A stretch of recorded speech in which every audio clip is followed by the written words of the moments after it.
Welcome everyone to the first event of the second installment of the Taube Center for Jewish Studies at Stanford's Retrospective Film Series, Rewind. This year, we are centering our conversations around the theme of Bait, which is Hebrew for house or home, inspired by Amos Gitai's documentary Film House from 1980 and the 40th anniversary of that film. As last year, for those of you who attended last year, most of this year's programming will center around a pair of films, but sometimes we'll focus just on one film, like today, the 2008 film, Plus tard tu comprendras, One Day You'll Understand. And I welcome you all to this event, and I want to give you a little bit of information about some future events. If you are an undergraduate, on November 7th, there will be a screening of Chantal Akerman's masterpiece 1983 film, Jean Dielman. If you're interested in that, please write to me in the chat. I'm Shana Hammerman, the Associate Director of the Taube Center for Jewish Studies. November 16th, we will be discussing that film with a panel of people, and you should receive some information about that as well. I will post it in the chat soon. I am delighted and thrilled to introduce today's panelists.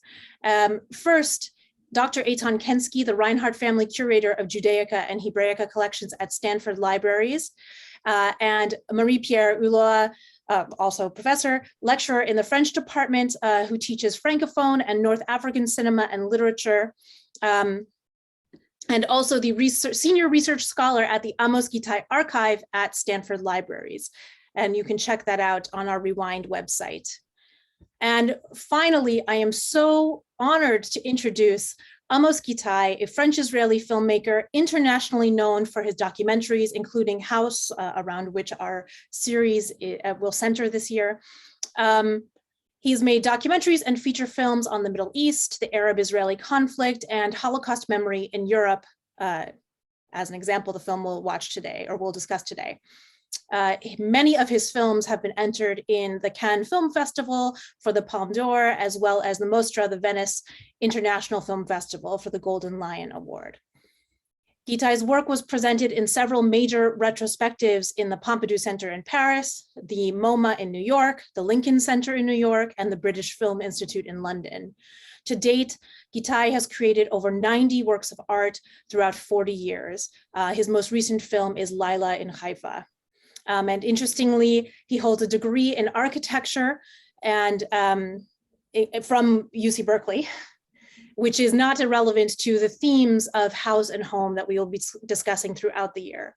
So I welcome you, Amos, who's joining us from London, where he is rehearsing and working on a film very hard. And so we have limited time to hear from him, and I'm very thrilled to have that opportunity. So take it away, Amos. Oh, great.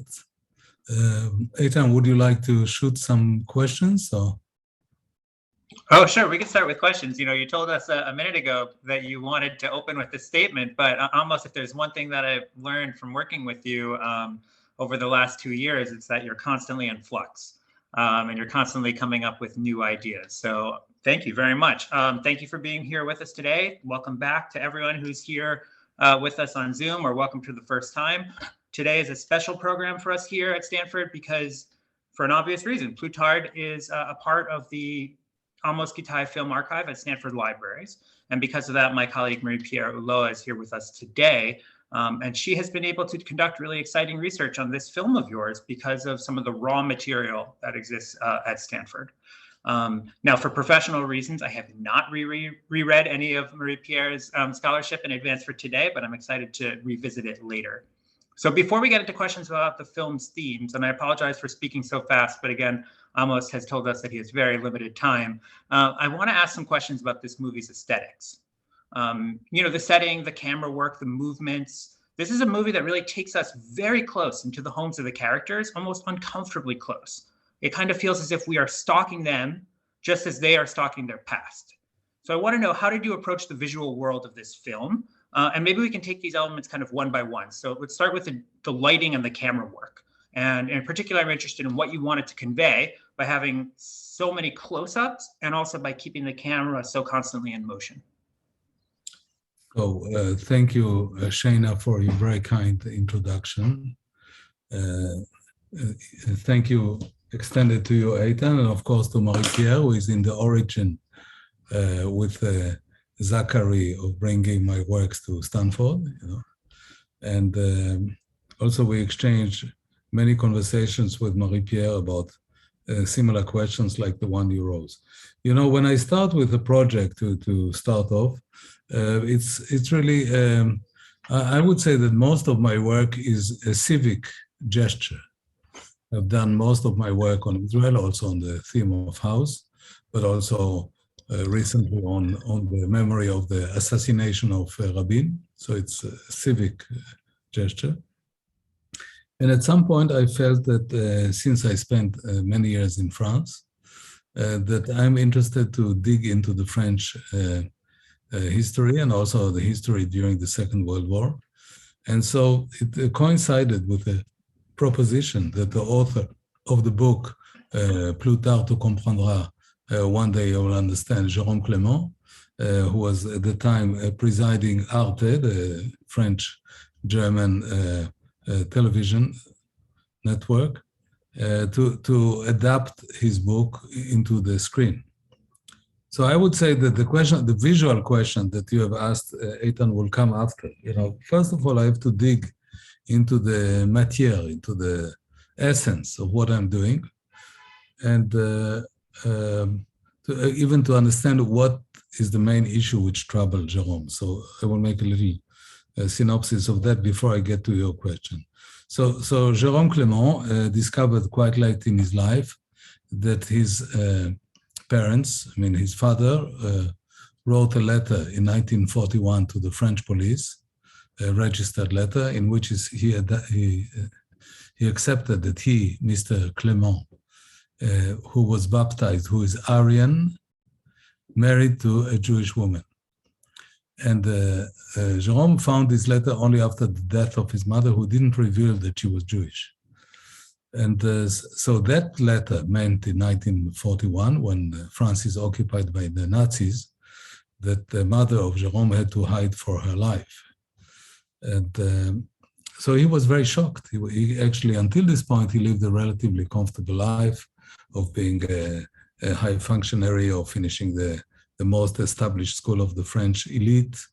And then he was very troubled, and he decided to reveal his doubts in this book, which I found very touching.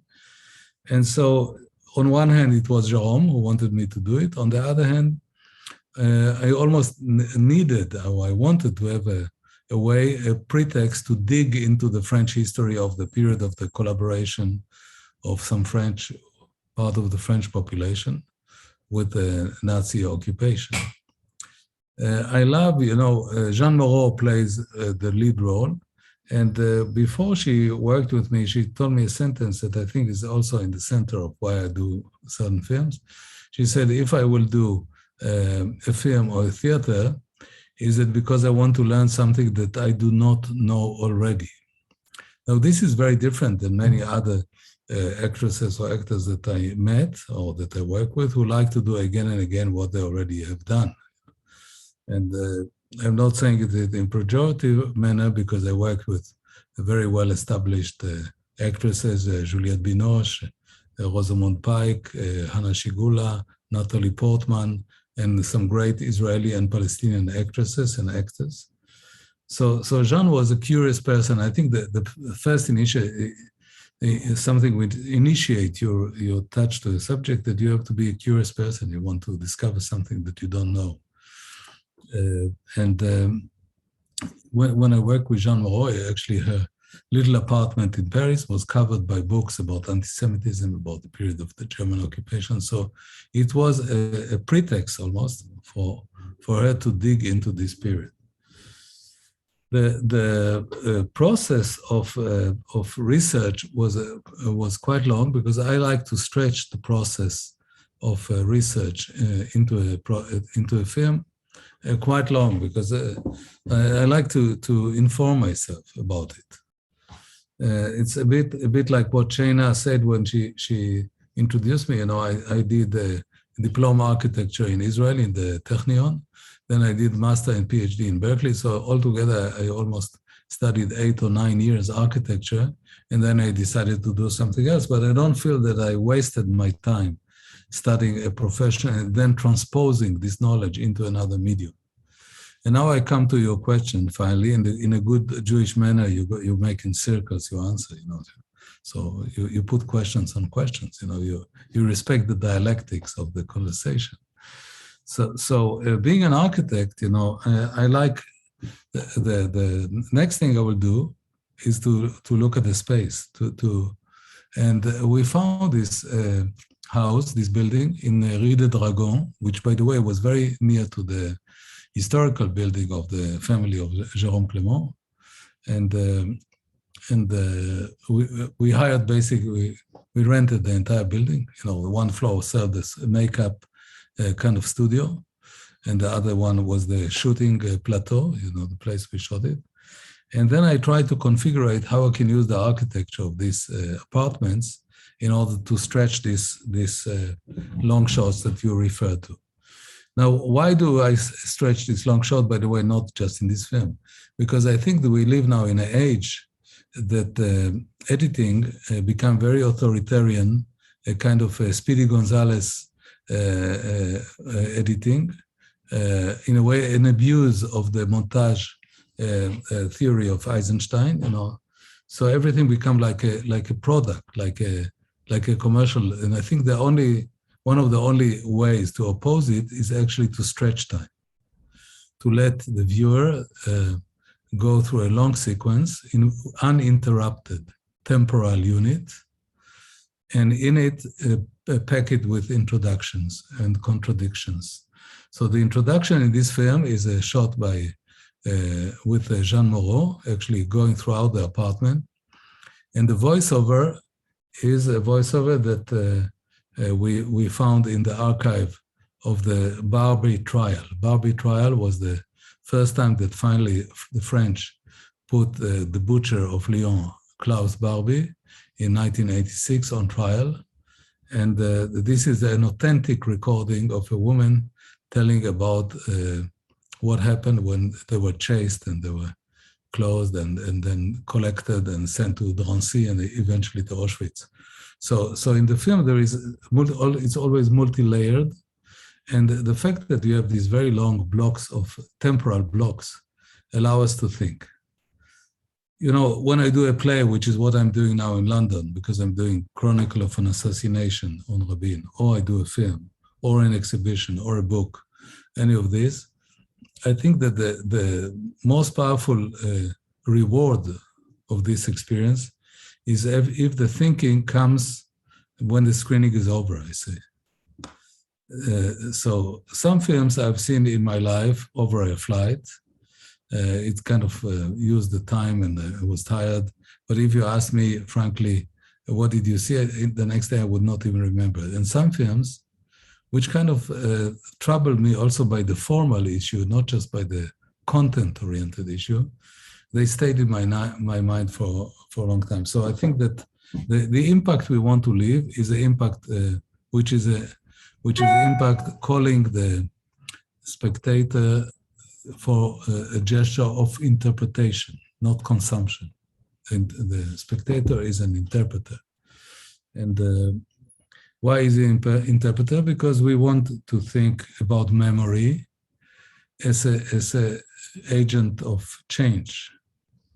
The arts, neither cinema or literature or visual arts and so on, do not change the reality immediately. And the filmmakers who will tell you that if they make a film, it will, like at some point there was Michael Moore claiming that if he will make these films immediately, people will vote the way he thinks is the right way. It doesn't work this way, So artists should be quite satisfied by doing good work in leaving a trace for memory. Since we are doing this conversation in the context of Jewish studies, this has been the strategy of Jews for centuries, let's say maybe 3,000 years. They believed really in memory. If they didn't believe in memory, they would not have prevailed while great empires have been vanished. Also, when at some point we'll speak about my films, House, and the more contemporary political work that I did on Israel, I always found it kind of ironic that people would like me only to make optimistic, happy films about a very charged reality. And I think that part of this heritage, again, speaking in the context of the Jewish studies, is to make critical work. I think that the best homage that an artist can make to his country or to his culture is to be critical. Not hostile, but critical. Critical because you want things to improve. And one can find many references to it in the Old Testament. We obviously know the famous story of King David, who was confronted by Nathan, the prophet, who told him that he was immoral because he desired Bathsheba, and he sent Uriah to be killed on the war. And the chief editor of the Bible, she or he, kept it for future generation to understand that we are allowed to criticize power. This is part of the transmission for the next generation. So this is really a work about memory. And to go back to Plutarch, to comprendras, to one day understand, I thought that it's good to do this project, also in the sense of memory of this story of the Jewish suffering and discrimination, deportation during the Second World War, especially that now we have more and more voices in the French society who are into a negationist policy. I mean, I spoke earlier with Marie-Pierre. She said, why don't you speak a bit about Zemmour, you know,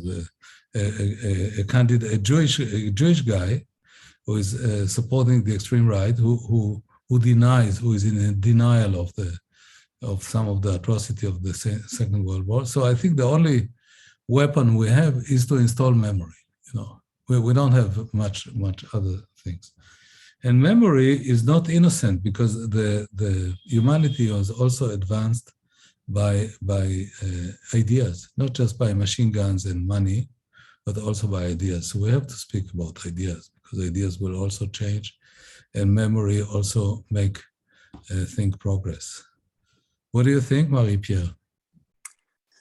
I think that rewatching the movie last night, I've watched it maybe 15 times now. I felt that in our days, as you mentioned, of the political climate in France and the fact that there is a French potential candidate, Zemmour, who is a journalist and who has written a very popular, successful book about 7 years ago called Le Suicide Français, or the French suicide, in which he denies or he has a very revisionist take on the fate of the Jews during the Vichy collaboration, where he basically writes that Vichy saved French Jews.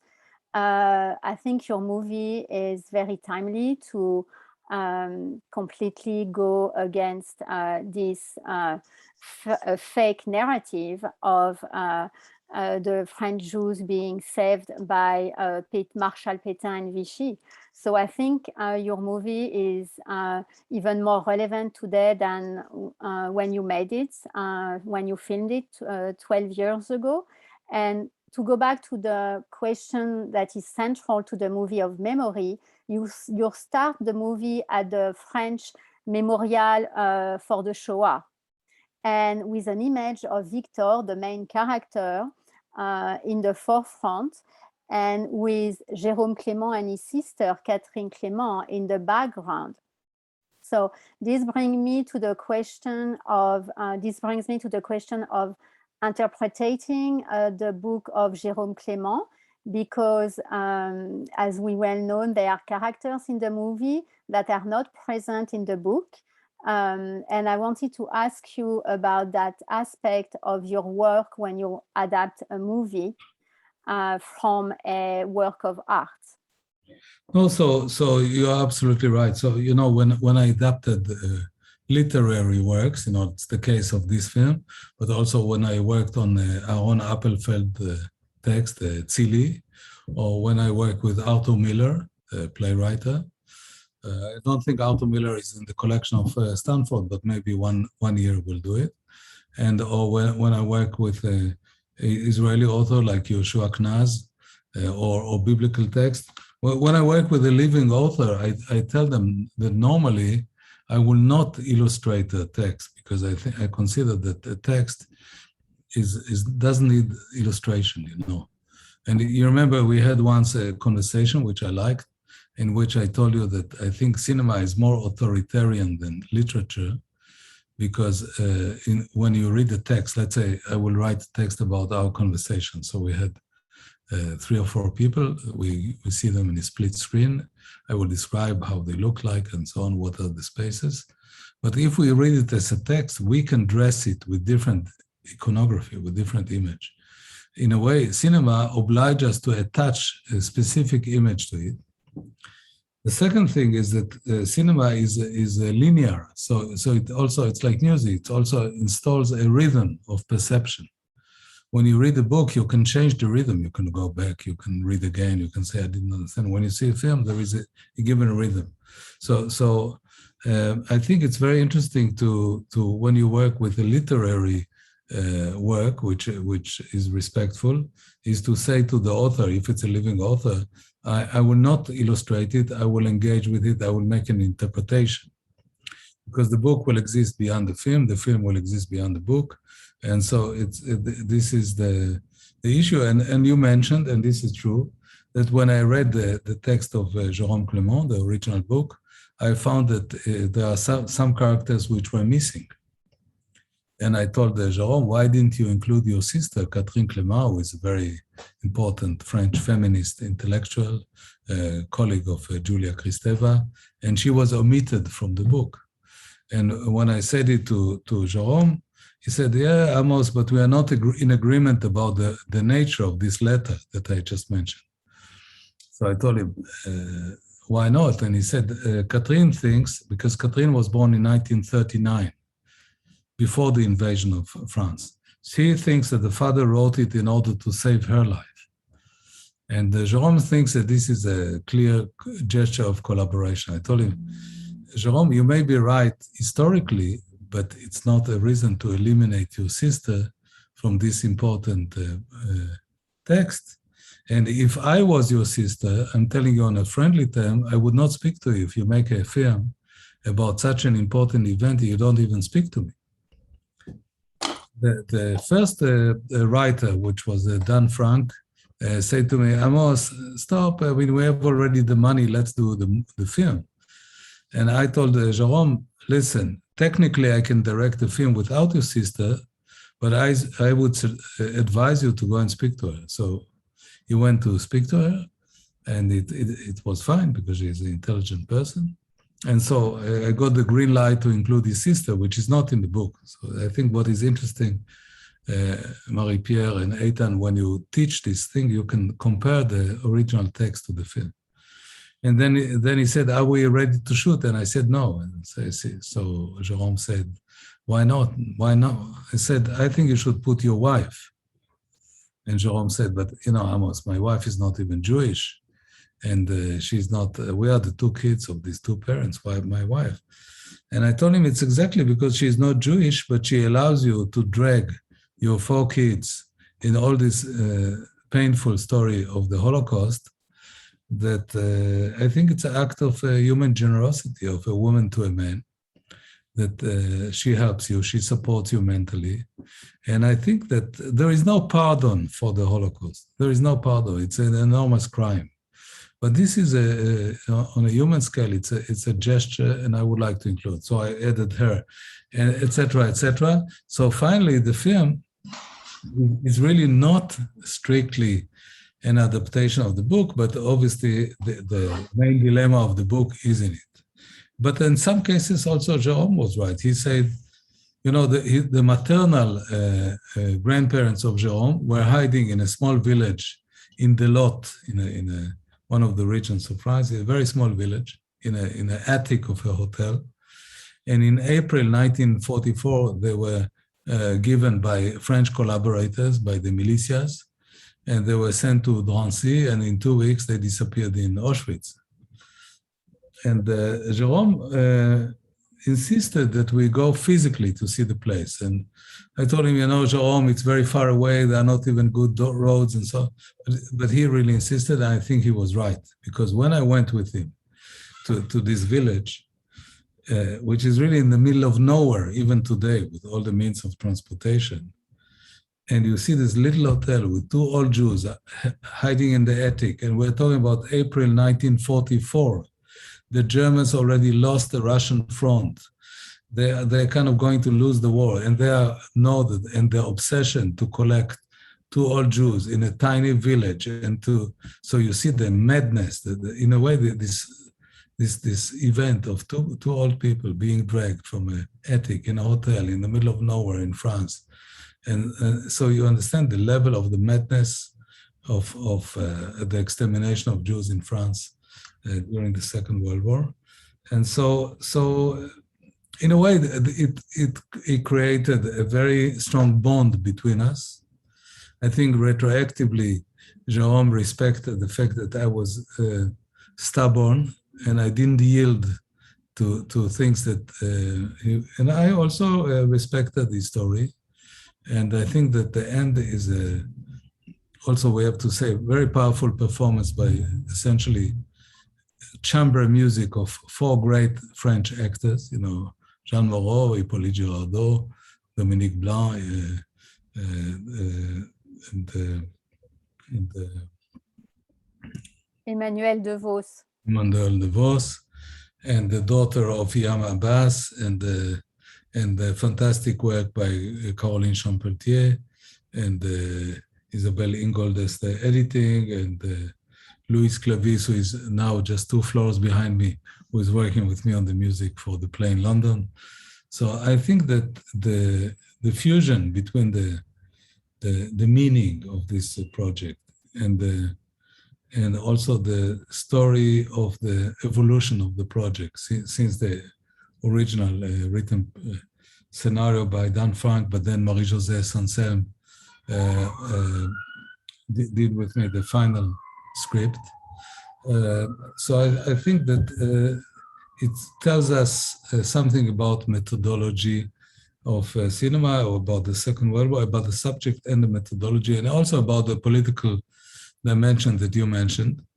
I think that it's really great that Stanford acquired this group of films, and that eventually when the project of digitalization by all this great team of Glenn and all the people who work on the digital archive will be completed, one would be able to follow the process of making, because I was willing to expose to a researcher actually what is the birth of a project. So we have the text, but also the different version of scenarios, the different photos, different rushes which were included or not included.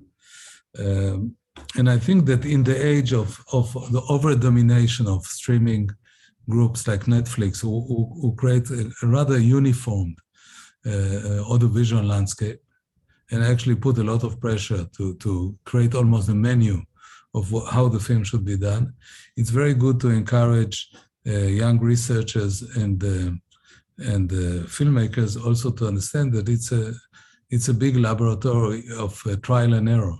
It's not like we have the complete wisdom from day number one.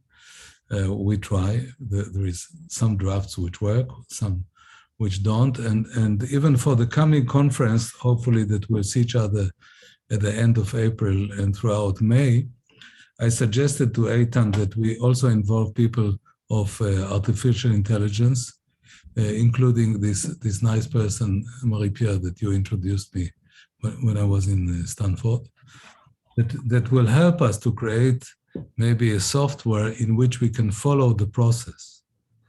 So let's say that if there is in the scenario a certain scene which was number 3, and it ended up being number 15, if you will be able in the future to move it to the original thing, you will see that the contextualizing a scene, meaning the structure, is changing the meaning. So we can see the evolution of of a film project in a digital age, you know. So I'm really looking forward to what Stanford can offer in the things which are great expertise of Stanford, you know. So almost before we go too deep into the kind of AI and technological aspects of filmmaking, I wonder if we could stick to the human and reflect a little bit more on some of the things you said about discovering these, including these other characters and including these other voices into the film, and how that process kind of plays out on camera. I think one of the things that's really striking about this movie is the fact that the characters are often, there's so many different characters in motion, that when you're in the apartment, you're not just kind of with one character watching them move through the apartment while everyone else is static. There's orchestrated movements going on, lots of different people. And in particular, one thing that you always discuss, what you always see is characters kind of getting up and going to the window, closing the window, opening the window, deciding whether or not to open themselves to the outside, deciding whether they needed to close themselves off and shelter in. So obviously the window, the apartment, these are all questions of home. These are all questions of the house. But I'm also think there's something really interesting about the fact that we're not following any one character's motions, that you're bringing us to other people and having us see that they are having their own journeys. And it's a way of kind of decentering the, you know, lead character's expectations. So how did these kind of repetitions come about? Was this something that you physically practiced over and over again to discover? Were there certain motions that were clear at the beginning? How did you play everyone off together? I mean, I cannot reveal to you all my secrets, otherwise I'll be unemployed, but some of them, you know. No, but to be serious, you know, some of the things I do in an analytical way, and some of it, and a lot of it is intuitive. So that's why I like the artisanal, the craftsmanship, more than the pre-simulated thing. I think that we are in the age that everything needs to be pre-simulated. You know, that Jean-Luc Godard said something really that I like. He said that the screenwriting was invented by accountants in Hollywood because they wanted to know in advance how many horses you have and so on. Obviously, it's a parody. But meaning, when I speak about craftsmanship, it means that you really have to work on the material.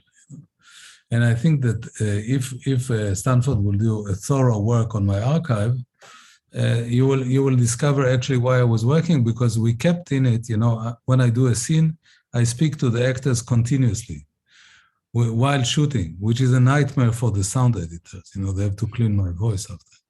But in a way, all the rushes that you have, you can hear when I say to Jean Moreau, please go to the left, go to the window, come back, and say sometimes to Natalie Portman in Free Zone, which is another film that you have in your archive, I give her instructions even what to say. And sometimes she corrects me, like I'll say this and this. She doesn't like the sentence, she will do another version. So you can even really follow almost live, which is a rare situation, the process of directing, of shaping the scene. I'm more than curious that somebody like the way you started analyzing Eitan will tell me, Amos, actually you did this and this, because some of these things I do it and that's it, you know, and like I'm not, because I'm still, they say that I'm still an active filmmaker or so I'm and I have to keep a very the duality of my action. In a way, if I become too consciousness, so if everything is too much like director's manipulation, I think it will die, you know. So I have to keep the authenticity of what I do and not to be completely aware of it. Today I did a big interview to the BBC, so I told them, even, you know, when when I go on the red carpets of Cannes or Venice or the MoMA or whatever, I find it sometimes ridiculous, frankly. So I kind of look at myself standing with this stupid tuxedo, and I say to myself in my heart, what the heck am I doing with these ridiculous clothes? And I think it's good, because otherwise like a lot of people of this trade, of the showbiz, they become obsessed with red carpets. I'm not obsessed with. I like Persian carpets, all sorts of carpets, but not necessarily red carpets. But obviously, I will go there because it's a good way to present a movie and so on. So I think you have to keep, you have to be disciplined. You have to not to lose yourself in the very strong mundane aspect of filmmaking. There is a very strong mundane aspect. To really stick to what you believe in, to keep saying what you want to say. Sometimes people will love it, they will adhere to it, sometimes not, it's fine. Also, the people are entitled not to, it's not the end of the world, but they're entitled to. So I'm not, it's a long answer to tell you that I cannot, Eitan, completely spell out everything that I do, and it's more your role as a researcher, intellectual, teacher. Amos, I want to press you on that a little bit, because I think that you're trying to, not that you're trying to evade my question, I think you just want to evade this question a little bit generally, but I think your movies ask us to work with you in a process of interpretation. There's a specific moment in this film where the son says to the protagonist, he asks about what does intertextuality mean? And I was struck by this because, as you say, I think you present yourself as a very intuitive filmmaker of working with these actors to discover everything and to not kind of have this plan going in. And yet intertextuality has this notion of you already having an idea of where you want to be in conversation and how you want to be in conversation with other films and filmmakers. So you talk a lot about Jean Moreau and the fact that in her apartment, when you went to meet her, all of these texts about Vichy were already there in this time period. Well, 30 years before she made this movie with you, she's in a Joseph Losey movie called Monsieur Klein, which covers some similar themes. It's also about the deportation of Jews in France. It's also about the confusion of identity. It's also about this line of Aryan and Jew and who is to say who is whom, and how someone could prove their identity if they were called upon in order to have to, if their life depended on it. So I want to know about your notion of intertextuality, which this obviously our main character evades, and what you might have been thinking about even in the back of your mind before you started to try to intuit something else. I understand where you want to lead me, but to be honest, sometimes I throw an idea which I'm interested in, and I want to see what is the impact of this idea, or even this term, intertextuality, in the middle of a film. So frankly, I don't know if I explain to you. I can explain to you much more. I really don't. It's not that I try not to answer you. If I may jump in, for me, this scene was also a nod to Catherine Clement, because yes, when the son asks this question to Victor, Victor answers, "Go ask your aunt," and the aunt is Tania, and it's Catherine Clement, and she develops this concept of intertextuality, yes, in the 70s with Julia Kristeva. So the way I saw it was also like kind of an homage to another layer of interpretation behind the narrative of the movie, which is already present in the very opening scene when you see Catherine Clement and Jerome Clement in the background. So it was kind of another reality, another background, adding to the very moving scene of the death of the mother. No, you're right. At the same time, I think that the question of Eitan is legitimate, because it's also resonate and leads to other possible way of interpreting the movie. But no, I think that it's the reason I don't want really to answer, and you're right, is because I don't want to create the Vatican, which stamped by a kosher stamp by me, of the exclusive good interpretation of everything I do. And I think that your interpretation, Marie-Pierre, or anyone else, is as valued as mine, because when you do a film or you write a book, you have a lot of options to express yourself. But once you have done it, leave it to other interpretations. Sometimes it's true that people saw they revealed to me certain things that I did subconsciously or consciously, certain things that I found that were interesting. So I don't want to close hermetically by giving you a definite answer about it. So on that note, Amos, let me ask you about this theme of testimony that comes through the film. As you say, you found this archival testimony from the Klaus Barbie trial and used this as a way to highlight the opening actions. And in particular, what we see the mother listening attentively and being kind of magnetically drawn. Rivka's character is magnetically drawn to this TV, even if it's too much to bear. Whereas the secretary in the office, it's just background noise. So testimony is so intricately and tightly connected to memory, which you've already talked about. But it's memory through the act of storytelling with people who need to be both ready to give testimony and also to listen to the testimony. So when did you decide you wanted to incorporate that archival information? And also, what were some notions of how you were developing this theme throughout the film? And by the way, I'd like to encourage some people to leave in the audience to leave some questions in the Q&A for Amos. Yes, because soon I'll have to go. So if they have some, but maybe Marie-Pierre, maybe you can answer Eitan.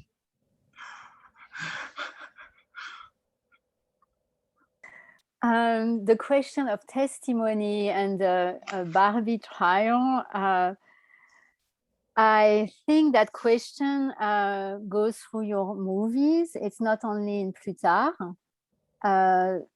What I think was striking in that is the sense that you do have someone who doesn't want to answer to the questions asked by her own son. And I think the fact that you have this background noise is present throughout the movie.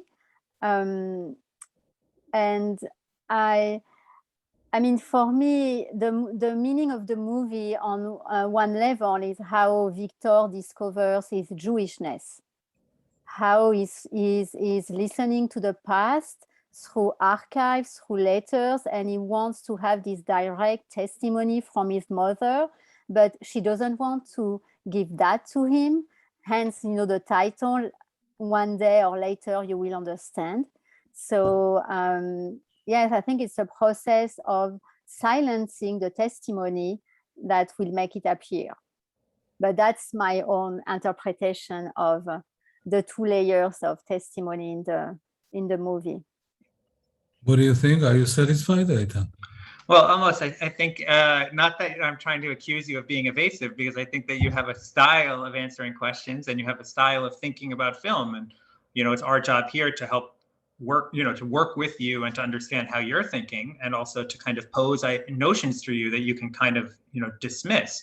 But there's a particular moment that's very famous in Eichmann in Jerusalem, where Hannah Arendt is very skeptical of the notion of someone testifying about the Holocaust. That she's curious about why all of these material witnesses, just to talk about the atrocities, how this is legitimate for the purposes of the court of law. Hannah Arendt, which is obviously a brilliant person, I'm not sure that, in the discussion between her and Gershom Scholem, I'm not 100% sure that I agree with her about everything. First of all, I'm not even convinced by the term, the banality of the evil applied to the Nazis. Because I think that the Nazis were worse. They were sadists, and they liked the spectacular aspect of the evil. They're really evil. They're really satanic, So I think they really enjoyed of humiliation, extermination, all of that. I think that it gave them pleasure. So I don't think it's banal. I think there is even a level of excitement in their attitude to human suffering. So obviously Hannah Arendt is a complex figure. We know all her ambiguity with Heidegger, was her lover and then became Nazi and so on. So I think the whole thing is complicated. I will have to because you the Americans didn't change the time like we civilized Europeans. So there was a kind of a confusion, and there are something like 20 people waiting for me. But if there is one question from the public, I will answer, and then we will have to wait or for our next session or for coming physically and talking to you. So if there is a question from the public, I'll be happy to answer. And if not, we'd like to open it to Marie-Pierre for the last question. So is there any question? No? Yeah, so I have a question about one of the last scenes about the auctioneer.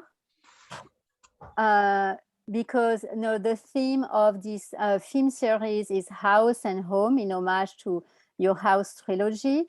And after Rivka dies in the movie, there is this scene between her death and the final scene where the auctioneer is coming to her home to evaluate the objects. And I wanted to know, I found this scene very interesting and very as a gentle way to leaving the home and to start the mourning process.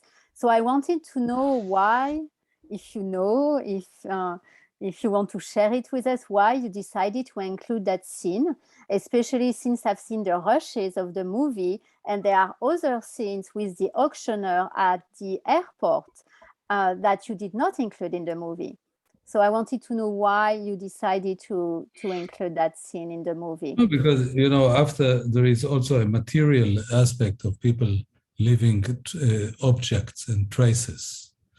And I thought that, and also the material monetary evaluation of object, which is, they think something that an object is so important, but finally it doesn't mean anything. And then there's some secondary object, which will be very valuable. So in a way, it's asking a question about our capacity to assess importance or value.